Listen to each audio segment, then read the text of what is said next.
বৃহস্পতিবার উত্তর দিনাজপুর জেলার ডালখোলাতে আয়োজিত হলো এক স্বেচ্ছায় রক্তদান শিবির। বিজেপির যুব সংগঠন ভারতীয় জনতা যুব মোর্চার ডালখোলা শাখার উদ্যোগে বৃহস্পতিবার এই রক্তদান শিবিরের আয়োজন করা হয়। স্থানীয় গণনায়ক ভবনে অনুষ্ঠিত এই শিবিরে উপস্থিত ছিলেন করণদিঘি বিধানসভার বিধায়ক বিরাজ বিশ্বাস সহ বিজেপি ও যুব মোর্চার একাধিক নেতাকর্মী। শিবিরে অংশ নেন বহু স্বেচ্ছাসেবী রক্তদাতা। আয়োজকদের পক্ষ থেকে জানানো হয়েছে, সমাজের প্রয়োজনে রক্তের ঘাটতি মেটাতে এই উদ্যোগ নেওয়া হয়েছে। উপস্থিত অতিথিরা রক্তদাতাদের উৎসাহিত করেন এবং ভবিষ্যতে এই ধরনের মানবিক উদ্যোগ চালিয়ে যাওয়ার বার্তা দেন। এদিনের এই অনুষ্ঠান প্রসঙ্গে বিজেপি যুব মোর্চার সদস্যরা কি বলছেন শুনুন।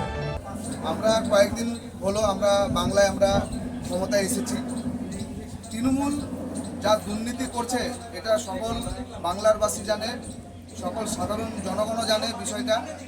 এমন দুর্নীতি করছে, সব কিছু যত কাটমানির থেকে শুরু করে সব কিছু করছে, এমনকি রক্ত যেটা মানুষের জীবন বাঁচায় ওই জিনিসটা তো দুর্নীতি। এমন দুর্নীতি করছে যে আজকে পুরা বাংলায় রক্তের আকাল পড়ে গেছে। ওই আকালটাই পরিপূর্ণ করার জন্য যুব মোর্চার থেকে পুরা বাংলায় আমরা ব্লাড ডোনেশন ক্যাম্প করতেছি যতটা পারতেছি। কি বলবেন আপনি? আপনারা জানেন বিজেপি ক্ষমতায় আসার পরে সবথেকে প্রথমে যে বাংলায় যা যা দরকার, প্রথমে কথা হলো রক্ত সংকটে রয়েছে বাংলা। রক্ত সংকট দূর করতে যুব মোর্চা নেমেছে এবং রক্তদান শিবির করছে। প্রত্যেকটা জেলায়, প্রত্যেকটা বিধানসভায় আমাদের রক্তদান শিবির করছে আমাদের যুব মোর্চা। এবং রক্তদান, জীবনদান, সবাই রক্তদান করে আমরা সংকটটাকে মুক্ত করছি। এটাই হলো যুব মোর্চার কাজ। এটা এই কার্যক্রম প্রসঙ্গে স্থানীয় বিধায়ক বিরাজ বিশ্বাস কি প্রতিক্রিয়া জানিয়েছেন শুনুন। দেখুন, রক্তদান ফিজিক্যাল টু জীবনদান। রক্তদান খালি একটি মানবিক, সব থেকে বড় একটা প্রচেষ্টা হচ্ছে মানবিক রক্ত। মানে একটা মানুষের একটা পরিবার বেঁচে যায় রক্ত। এমনও দেখেছি যে রক্তের অভাবে মানুষ মারা যাচ্ছে। আর রক্ত এমন একটা জিনিস যেটা ফ্যাক্টরিতে উৎপাদন হয় না, মানুষের শরীরে উৎপাদন হয়। আর এই রক্তদান করলে মানুষের কোনো ক্ষতি হয় না। এটা বিশেষ করে সচেতনতা দরকার। এবং এই ছোটো ছোটো শিবিরগুলো যদি হয়, আমি মনে করি মানুষের, বিশেষ করে আমাদের ডালখোলাবাসী আর উত্তর দিনাজপুরে যারা যারা অবস্থান করেন, যাদের রক্ত প্রয়োজন হয়, এই ছোটো ছোটো ক্যাম্পের মাধ্যমেই সেই রক্ত সংকটগুলোকে মেটানো প্রয়োজন।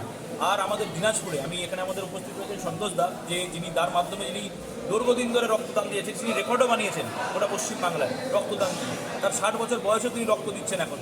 তো এরকম আরও প্রচুর উদাহরণ আমরা সমাজের মাধ্যমে যদি তুলে ধরি, এই রক্ত সংকটটা আমাদের মিটবে। আর সকলকে বলবো, বিশেষ করে ধর্ম বর্ণ নির্বিশেষে সকল মানুষ আসুক, রক্তদানের যে সংকটগুলো আছে সেগুলো মেটাক, যেন মানুষ বাঁচতে পারে। এই উত্তর দিনাজপুরের ডালখোলা থেকে নিজস্ব প্রতিনিধির রিপোর্ট, টাইমস 14 বাংলা। আরো নিত্য নতুন ভিডিও পেতে এবং তথ্য জানতে আমাদের ফেসবুক পেজকে লাইক ও ফলো করে রাখুন। সেই সঙ্গে টাইমস 14 বাংলার ইউটিউব চ্যানেলকে সাবস্ক্রাইব করতে ভুলবেন না। মুখের উজ্জ্বলতা হারিয়ে গেছে, স্পট পড়ে গেছে, ব্রণ ভর্তি, তাই আর দেরি না করে আজই আসুন রায়গঞ্জের চণ্ডীতলায় হেলথ প্লাস মাল্টি স্পেশালিটি ক্লিনিকে এবং এখানে পান অভিজ্ঞ ডাক্তার দ্বারা ফ্রি স্কিন টেস্ট। আরো বিস্তারিত জানতে যোগাযোগ করুন 9674895169 এই নম্বরে।